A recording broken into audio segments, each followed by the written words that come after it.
Good morning and happy Mother's Day. Our lodge meets every Sunday at 11 a.m. for the discussion of a particular topic. Today's presentation will be on the topic of mind, and next week we will be discussing balance. And we'd also like to announce that we will be in Philadelphia for a gathering on the topic of ancient myths for the new age. And this gathering will take place at the United Lodge of Theosophists in Philadelphia. Um, the address is 1970 Walnut Street, Philadelphia, PA. So if you're in the area, please join us on June 2nd at 1 p.m. We also meet here in our ULTDC every first and third Sunday of the month at 12:30 p.m. to read and discuss selected theosophical writings. We're currently having roundtable discussions on the Bhagavad Gita. The United Lodge of Theosophists is guided by its declaration, which states the following. The policy of this lodge is independent devotion to the cause of theosophy, without professing attachment to any theosophical organization. It is loyal to the great founders of the theosophical movement, but does not concern itself with dissensions or differences of individual opinion. The work it has on hand and the end it keeps in view are too absorbing and too lofty to leave it the time or inclination to take part in side issues. That work and that end is the dissemination of the fundamental principles of the philosophy of theosophy, and the exemplification and practice of those principles through a truer realization of the self, a profounder conviction of universal brotherhood. It holds that the unassailable basis for union among theosophists, wherever and however situated, is similarity of aim, purpose, and teaching, and therefore has neither constitution, bylaws, nor officers, the sole bond between its associates being that basis. And it aims to disseminate this idea among theosophists in the furtherance of unity. It regards as theosophists all who are engaged in the true service of humanity without distinction of race, creed, sex, condition, or organization.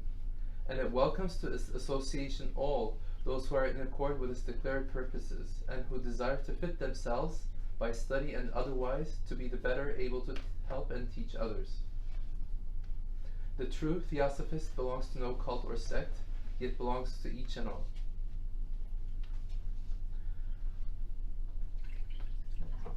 Today's reading comes from the voice of the silence.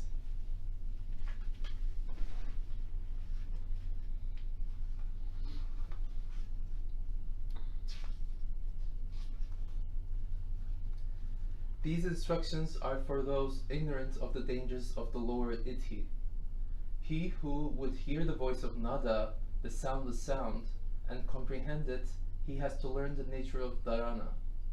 Having become indifferent to objects of perception, the pupil must seek out the Raja of the senses, the thought producer, he who awakes illusion. The mind is the great slayer of the real. Let the disciple slay the slayer. For when to himself his form appears unreal, as do on waking all the forms he sees in dreams, when he has ceased to hear the many, he may discern the one, the inner sound, which kills the outer. Then only, not till then, shall he forsake the region of Asat, the false, to come unto the realm of Sat, the true. Before the soul can see, the harmony within must be attained, and fleshly eyes be rendered blind to all illusion.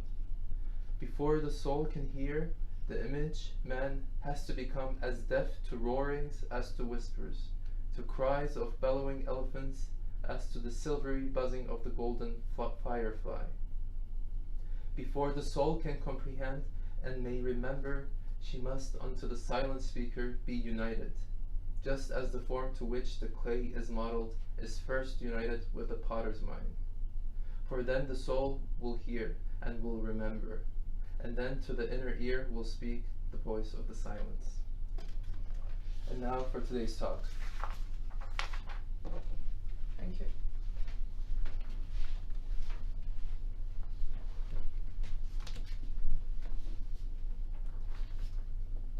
Welcome, friends. Today's talk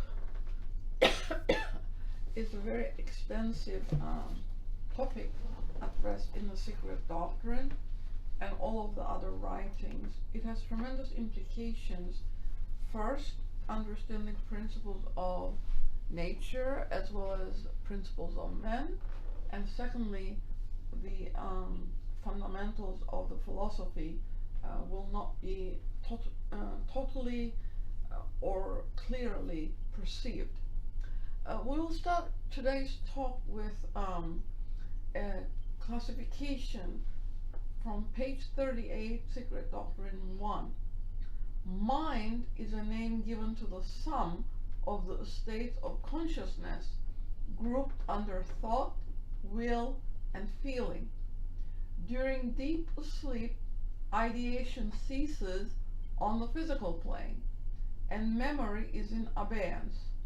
Thus, for the time being, mind is not, because the organ through which the ego manifests ideation and memory on the material plane has temporarily ceased to function.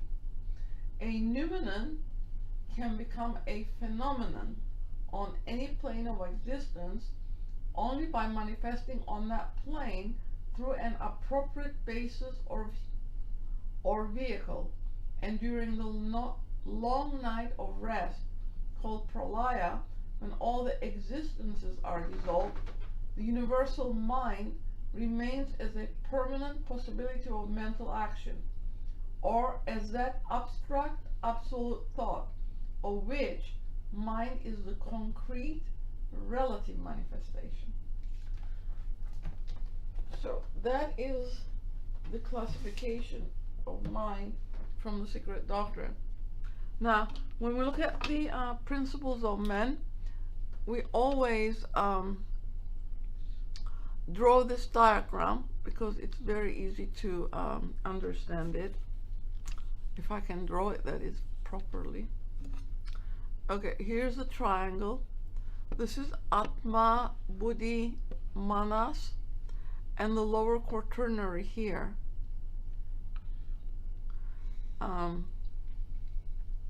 Physical body, astral body,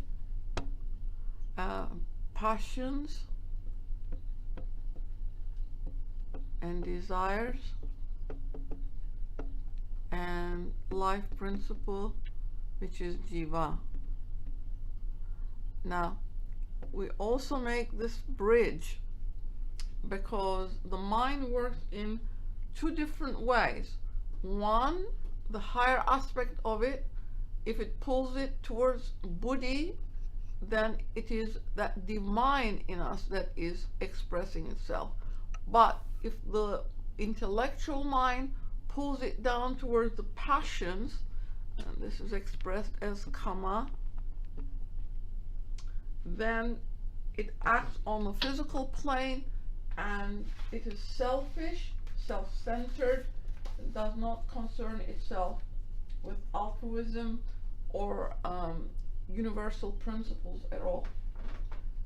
Now, what is the normal human mind? During waking consciousness, the mind is active continuously. It never ceases its activity, whether we're aware of it or not. And indiscriminately, for the most part, is on some level of consciousness.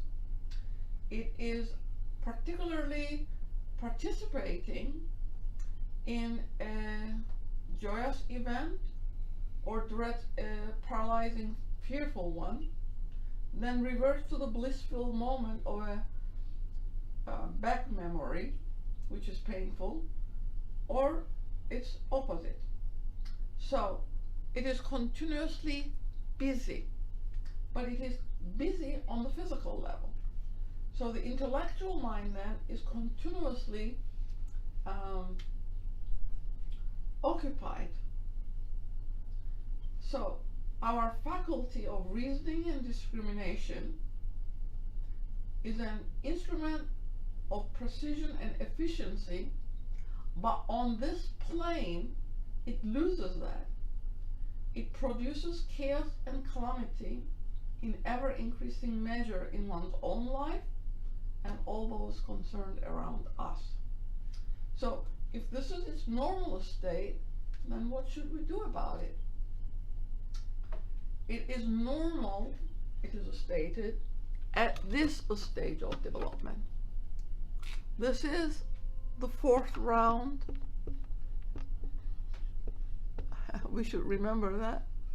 We are the 5th race, 5th sub of the 5th sub of the 5th. So at this stage of our development, the 4 lower principles have been kind of perfected because the mind have been immersed in matter.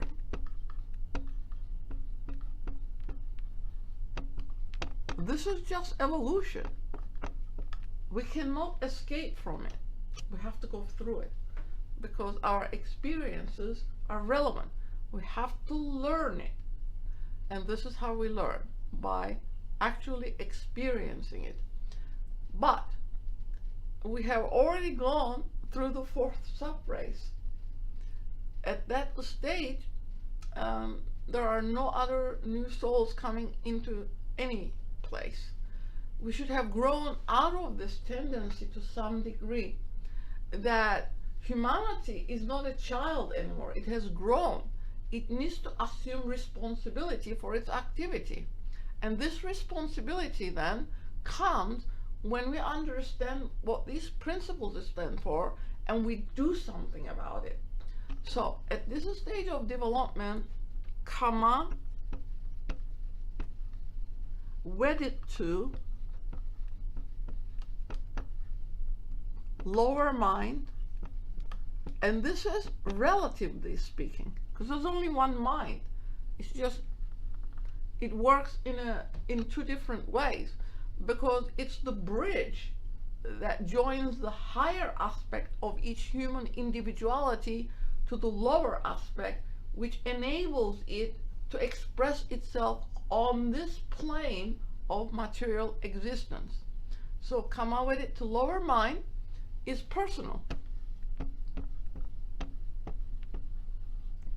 It is selfish. It is concerned with its own welfare.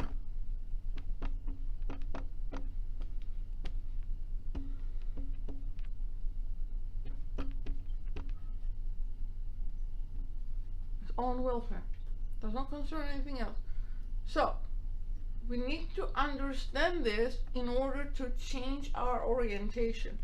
If we do not, well then, we're going to be immersed in matter and we're going to express our materialistic side of nature, and that cannot just continue because the 6th sub-race is going to come about on this continent. And according to the writings, we compose the forerunners of that event. So, if this is the race mind of collective humanity at this time, then it is an inescapable truth that we're part of it, because we are all individualities, but we are all part of the collective mind.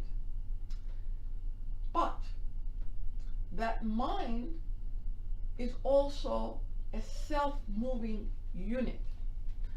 Even though we are part of one another, each human individuality uses that mind in some way or another.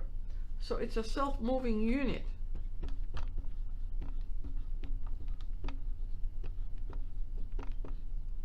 Sorry. Self-moving unit. So it's a dynamo. It's a dynamo. It generates force that makes will or woe. How do we understand this generality? Let's look at it. Some minds, like eddies in a current of water or air, run contrary to the mainstream. There's the mainstream, some run contrary to it, making of themselves sheer danger points. Others again at the opposite pole, with deep calm, running against the mainstream, are veritably signals of salvation. While the mass of the general humanity, the mainstream, is like the volume of water which is turned this way and that way in an uncertain course, milled about in an eddy or pitched high over the edge of a cliff, colored and qualified by any and every foreign substance met with, stagnating for a time in some stench-ridden shallow, or basking in the general warmth of the sun's purifying rays, reflecting the Lord of the sky in full and perfect cast, or in countless myriads of broken and blinding fragments dancing on its rippled surface. So there is the mainstream, does not know in which direction it is going in. It gets pulled, in other words, by the general thinking of the masses. It goes this way or that way, depending what it is attracted to at that time.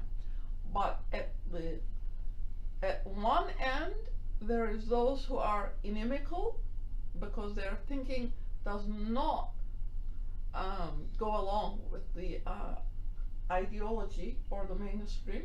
And at the other end, there is salvation because those calm minds who have figured out what this stuff stands for retain that their calm and thereby interject salvation into the human mind. Take it off. I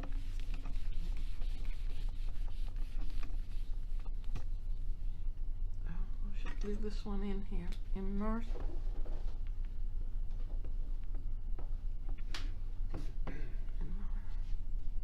Okay. So the human mind is not the highest agent. And let us look at the terminology. We said this before, but it never hurts to repeat it because we need to retain this information at all times in our mind and heart. There are different sheaths, not only of the levels of consciousness and its vehicles, but also the soul. Human soul. This is the human mind.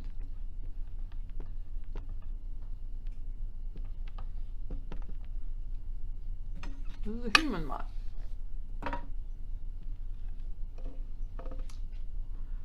We also have a spiritual soul.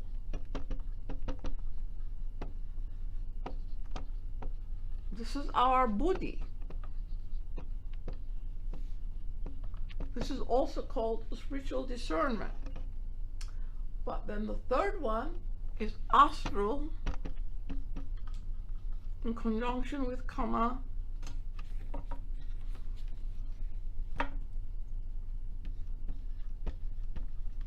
which is referred to as the animal soul.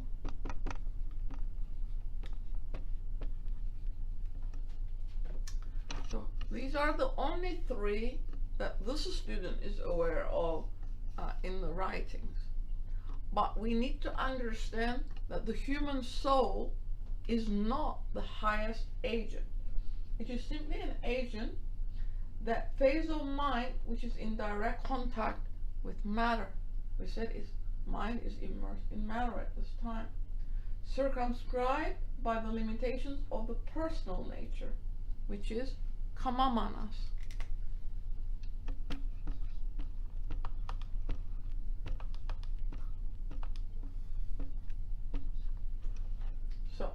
the limiting aspect of it. With every thought, a feeling is aroused and an image is recorded. The image remains as a pattern of thought. Therefore, are those feelings which bind, liking and disliking. And these are called in all of the writings as enemies of man. So, if we go with the emotional aspect of our nature, we're always going to be bound by likes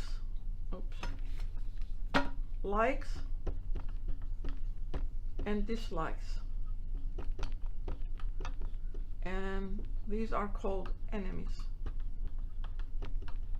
In fact, one of the paramitas is dealing with that we become not pulled in opposite directions. So, through over long association with karma, the mind has become imprisoned in matter. So it is imprisoned.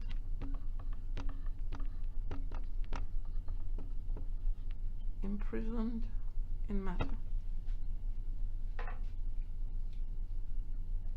Views everything from a material basis, regards all as inimical to it or separate from it, has become passive to its higher nature. Passive, this is very important, passive to its higher nature. Yeah, passive. So it's passive, asleep to the summons of altruism, awake only to whatever promises benefit to itself.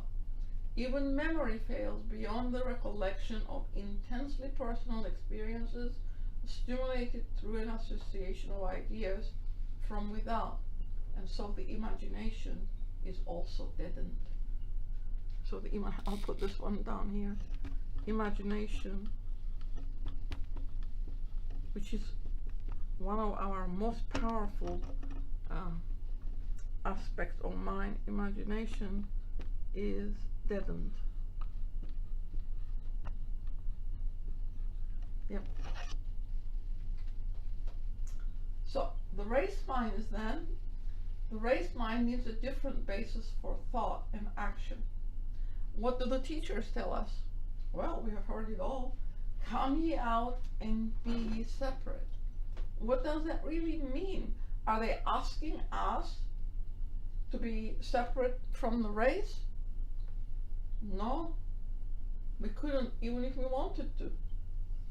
Our destiny is bound up with the race in which we find ourselves until all the units that are ready are perfected. But each man is a unit, a universe within himself. So let us look at the sun. That's a body within its privative limits of its system it belongs to, and it does its designated task every moment there. So if Mars or Saturn or Moon were to usurp the place of the sun, what would happen? Chaos. So then, correspondentially, man's universe becomes that chaos when manas is immersed in karma and the feelings predominate, the mind agent is enslaved, and man becomes helpless, and his universe goes awry. So where is he? According to these writings, in hell. The only hell there is, until he awakens himself that this is what's going on within himself. This is not external, this is an internal awakening that these principles do exist. Whether we're aware of it or not, they function in us because we are an integrated human being with all these lower aspects and the higher. And if this is taking place, the higher is passive. It does not have any say in any of the decision-making process of the human soul.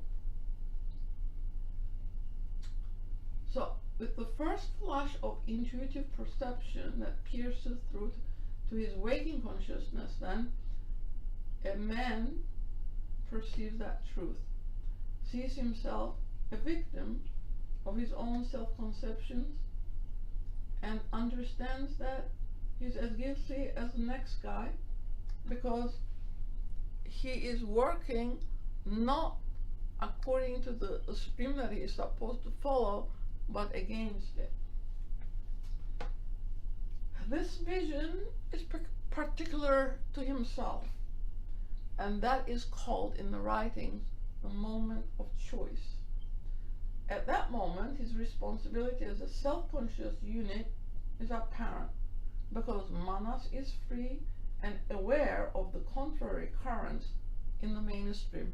We're self-conscious, so when we become aware of what is going on in the mainstream of the mind, that is when we're awakened. So, if we then accept a universal basis of thought and action, that means that Buddhi Manas is yoked together, and the divine mind, which is the signal of salvation, then enters the human stream of evolution. So this is very important to understand, because this is how a change comes about in each human being's nature. We have now understood what's going on within our own mind, and we're changing consciously that stream. So, what are the universals that we need to think about? Well, the first 30 pages of the Secret Doctrine actually proposes 3 fundamentals for our consideration. Nowhere are we told we should accept it. Everywhere we are told to study it, to understand it, to assimilate it, so that when we are awakened, we can then constitute our activity based on those universal principles, until such time that our activity reflects those 3 fundamental propositions. We are not based in universal activity. We're based in selfish and self-centered activity. Now, when that conjunction occurs, this is when we get intuitive powers activated. So it tells you that it is dependent on each human soul to activate that Buddhic power, which is what? Intuitive powers of the soul. Intuition.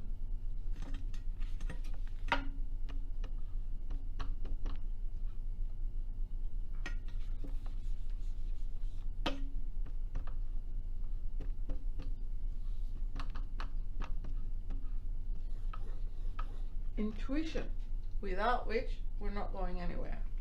So when people tell us this stuff, then you can actually put this to the test.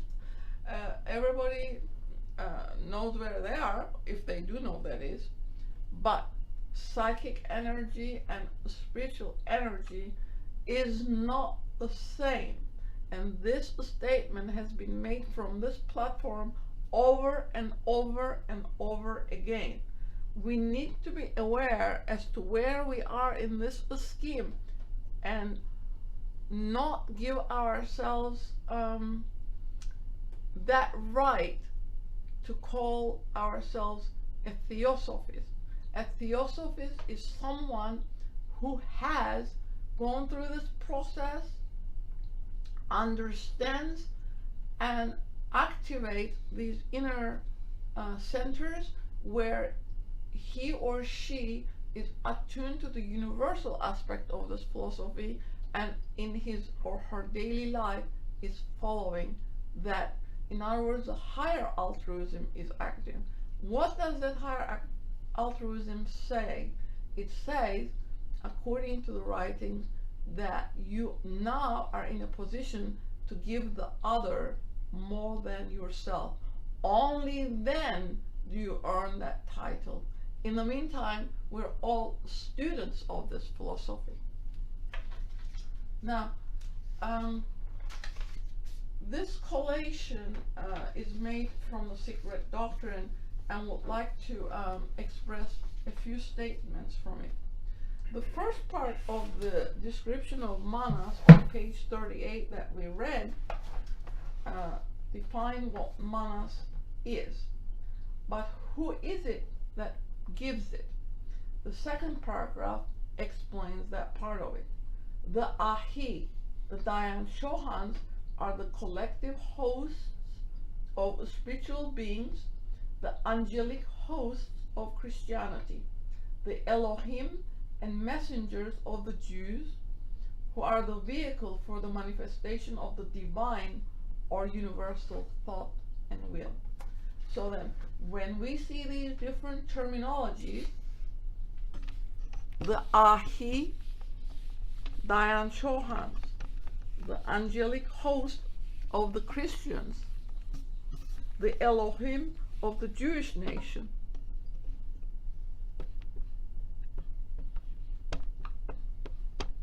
Ahi, Dayan Shohans, Elohim,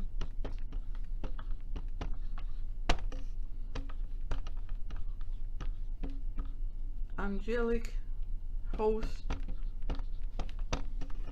they all mean the same thing, except perhaps humanity has forgotten to give it its true expression. They are intelligence forces that give to and act in nature her laws, while themselves acting according to laws imposed upon them in a similar manner by still higher powers. This hierarchy of spiritual beings, through which the universal mind comes into action, is like an army, a host truly, by means of which the fighting power of a nation manifests itself, and which is composed of army corps, divisions, brigades, regiments, and so forth, each having a separate individuality, but that separate individuality is contained in a larger individuality. So this is why they tell us to do this. And that kind of expresses it quite well, because each one is subservient to a higher one, but within its individuality does its responsibility totally. Now, lighting on manas captures our imagination. We learn that the monad is present in every particle of space, in every manifested form. Without the monad, then, there is no evolution possible. So, as the earth is evolving, so the monads are all imprisoned there too. The monad is involved in the lowest form of matter, the mineral, and it takes billions of years to work that matter through the lower kingdoms, mineral, vegetable, animal, till a body is developed superior to the animals. Beyond that, it cannot go, because the monad, Maha-Buddhi, is unconscious on this plane, and intelligent consciousness is needed to further advance that principle, the monad. So, what is this principle? The mind. Maha-Buddhi is the monadic essence. It comes, if you read, I have actually run out of time, but please go to page 222 and read it, where it says, alone the divine ray, the Atman, proceeds directly from the one. That is the oversoul we're referring to here.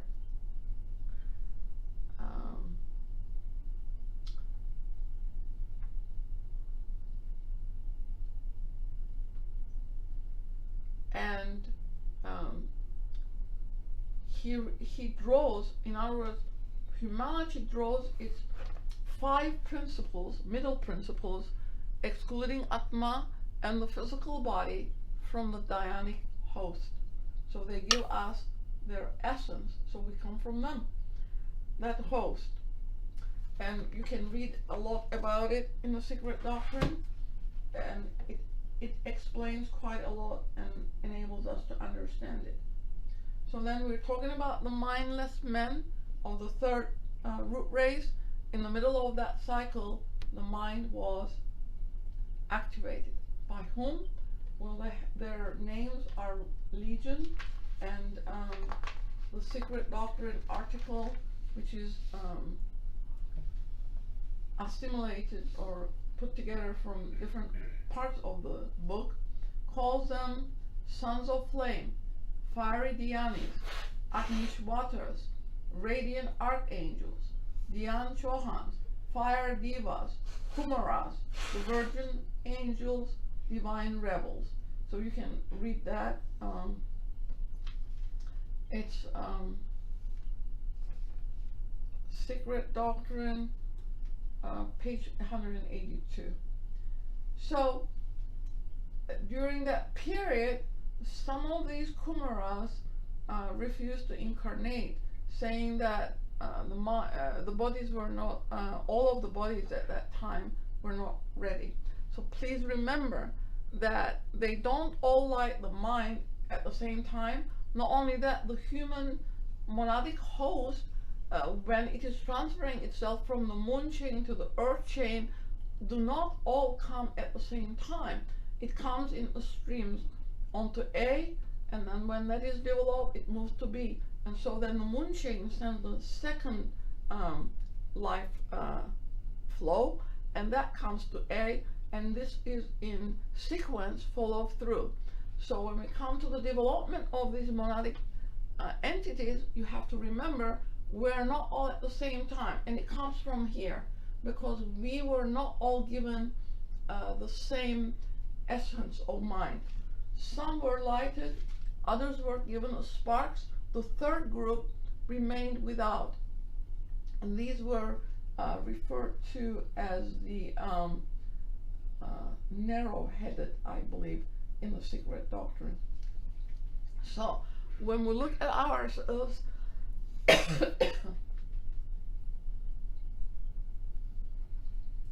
have to understand that humanity does not develop all at the same time. Certain units are more developed than others. This is just the evolutionary process. So therefore, it becomes imperative for those who are more developed to assume that responsibility for their brothers and sisters who are less developed and help them move forward into those spiritual realms that we need to go in order for this divine mind to become activated, because it's a necessity for the future generations to come. I will stop here and answer your question.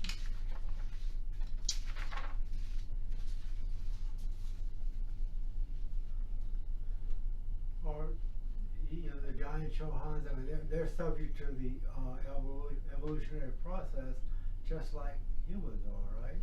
Correct, but let's go to the Secret Doctrine here. I didn't have time to read all of it, but you can all do this on your own. It's on page 222. It says,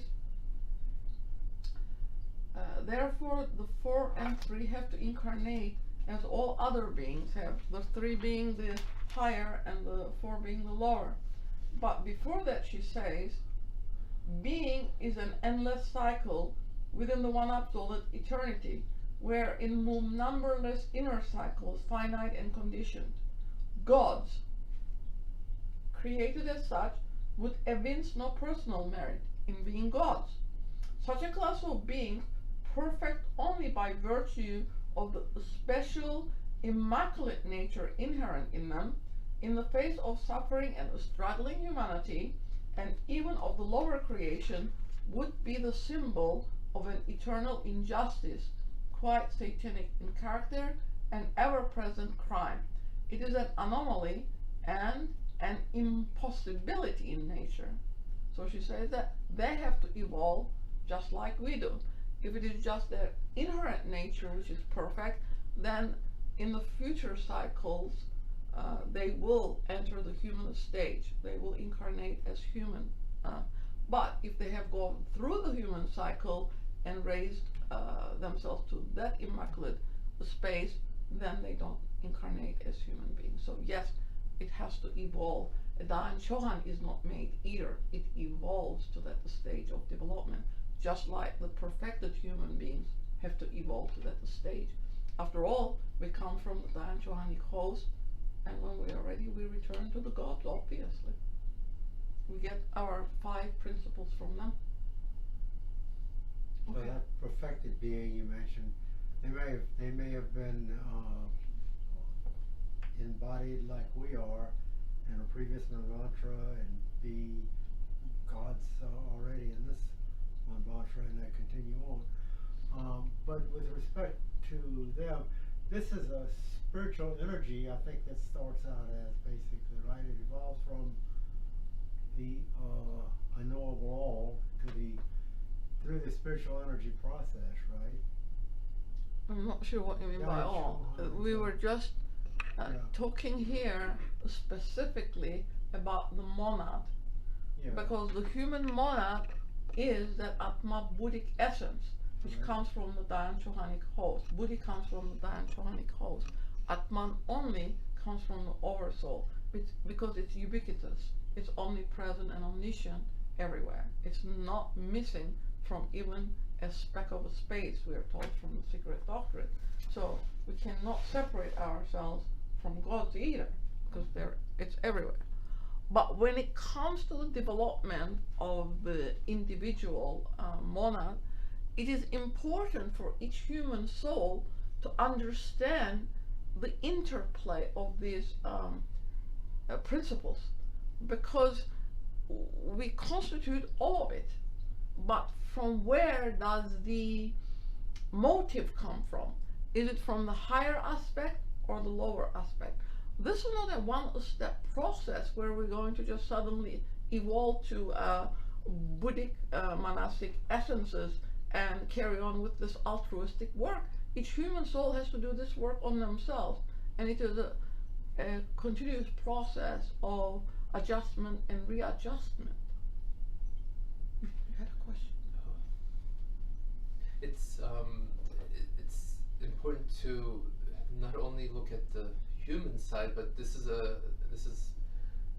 it has correspondences in planetary and in other aspects. So when we say mind, I guess this talk focuses on the human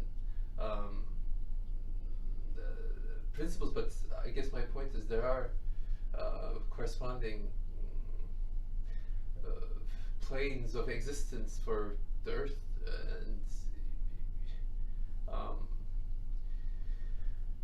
so the other thing tied to that is the fact that there's a universal mind and a cosmic mind. Mm-hmm. So I guess when we're talking about Atma Buddhi Manas for a human, it also has other Earth has an Atma Buddhi Manas correlation law. I forget the exact name, but there are law of analogy, or Mahat. Mahat is the universal correlative yes. aspect. Yes, so those things also have to be brought in to have a fuller understanding, right? Maha-Buddhi. Maha-Buddhi. This is we said where does it come from, and we talked about through which channel does this Mahatic energy come into human life, and this is where we talked about the Dayan Chohanic host, because they are the ones who become channels in bringing this Mahatic energy into our world. Perhaps I didn't explain it well enough. No, maybe but the student didn't understand it. So or missed it. yes, this energy is on the cosmic level, Yeah. and it has to come through into the physical side of our existence, and they are the ones who bring it. Yes.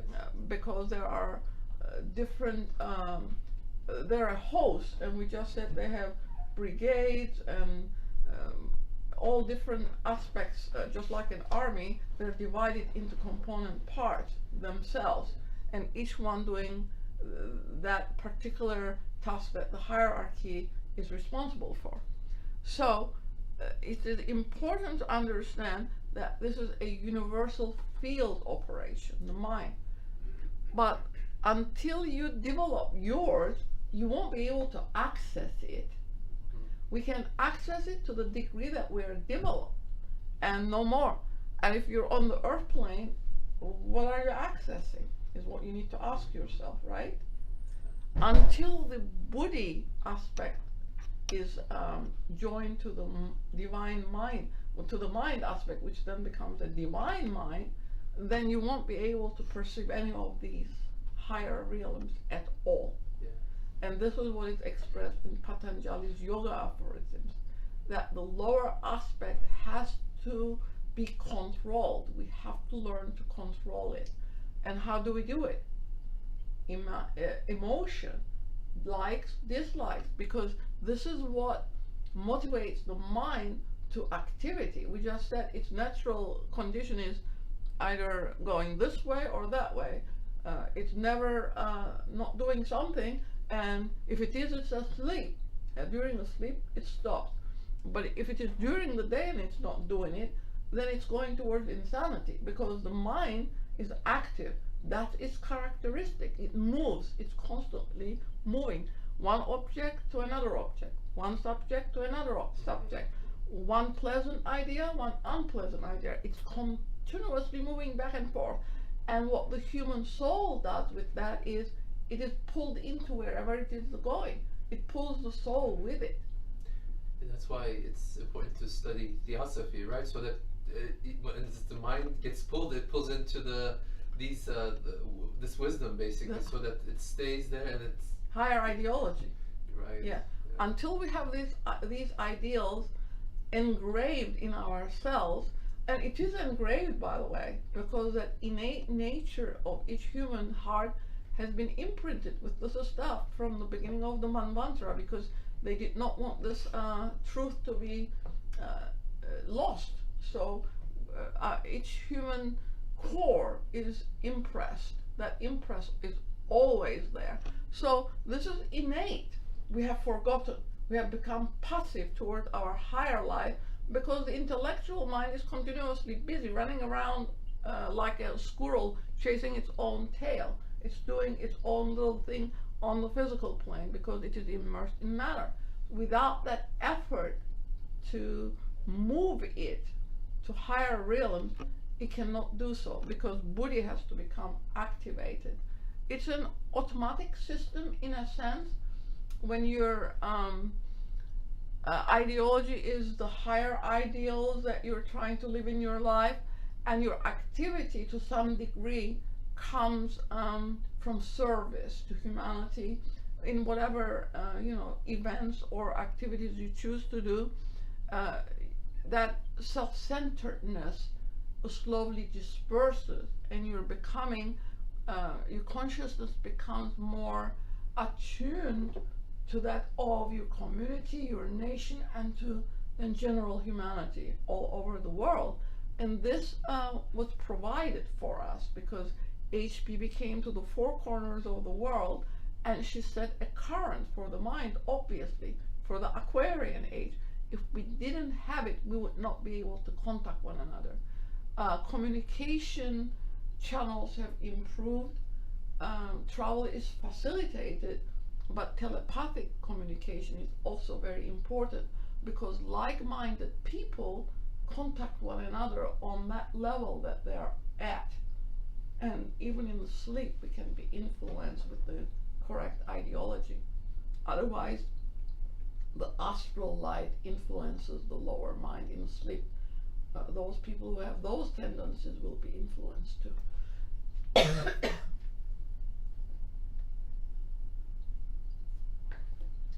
So, yes?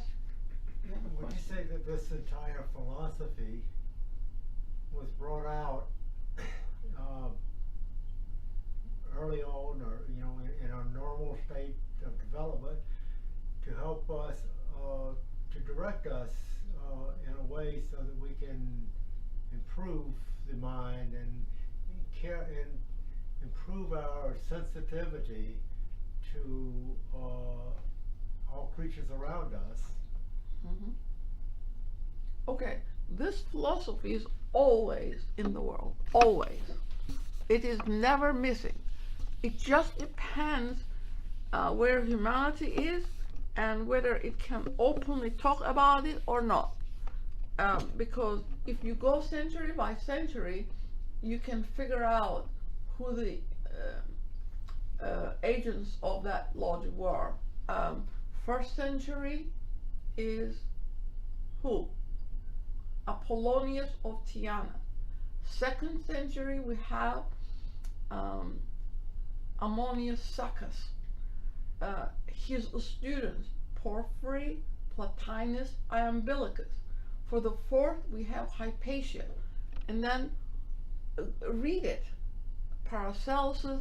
There's a whole bunch of agents. Mesmer. They're all over the place, okay? But you can trace it because they're definitely on the scene.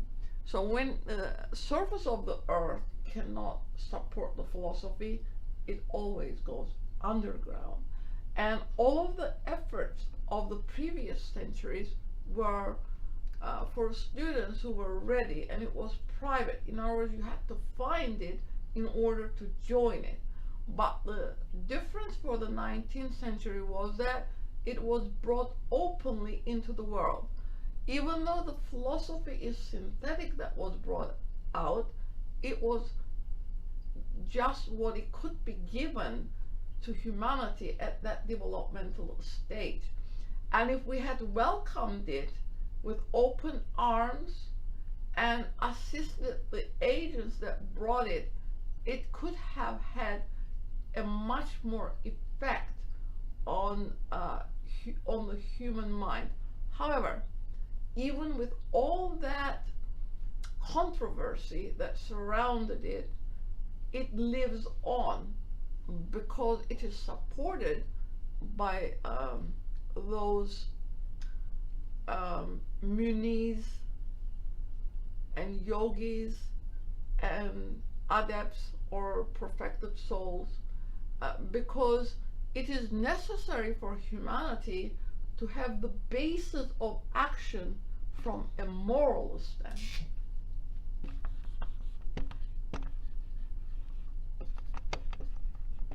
And this moral stand constitutes the core.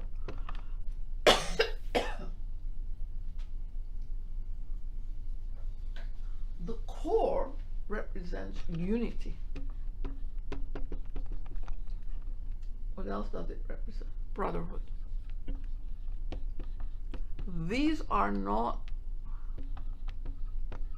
words. These are states of being, because the core is the oversoul expressing its unity for concern for all. All. We are all minute or small parts of this all. But we are interconnected because we come from the core, and our principles comes from the core, because the gods come from that core too, don't they? Light, logoic light.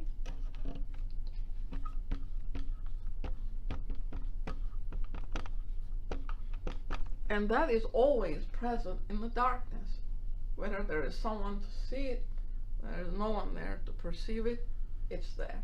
So we need to change our activity to represent this core's aim, because that evolutionary process is concerned is for all of life, whether it be mineral, vegetable, or animal, to express itself at a higher level.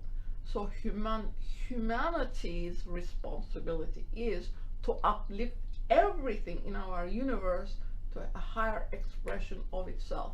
Mr. Judge in the Ocean tells us there is not a single atom that is left out, or a human soul is left out of this scheme, that all life is moving towards a higher expression of itself. However, the statement that at the middle point of the fourth round, nature does not move it along anymore. The evolutionary process takes on a different phase. Each human soul must make this effort for itself. Self-devised, self-induced effort is necessary. We no longer are pushed. At this point, it stops. This part, going back home, is dependent on how we use that energy and how we're going to get back home. And on our way back home, our responsibility is to help everything and everyone that we can and uplift it. That's the evolutionary process.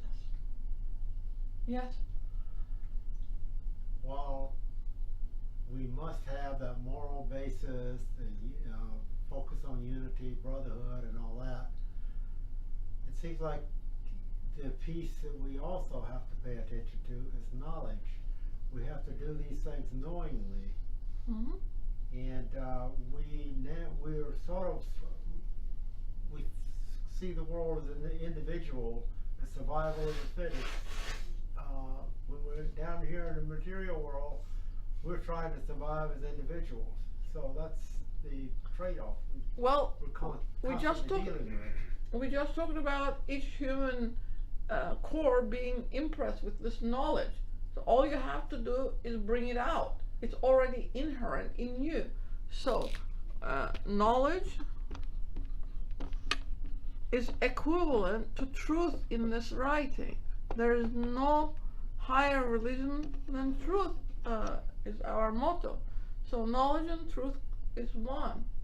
There are perhaps different ways of expressing that truth by giving it different names and different terminology, because when this wisdom is brought into different corners of the world, it's brought to an area, to a culture, in a particular language, to those specific nation or nations, because it's area by area. But the 19th century, we said, was for the whole humanity.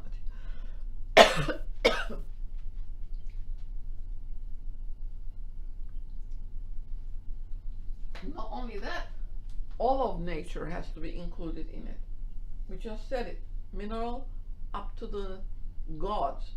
Everything is under Brahma, which is everything up to Brahma is under karma. So everything is under karma. And without that karma and reincarnation, this philosophy does not make any sense either. Thank you.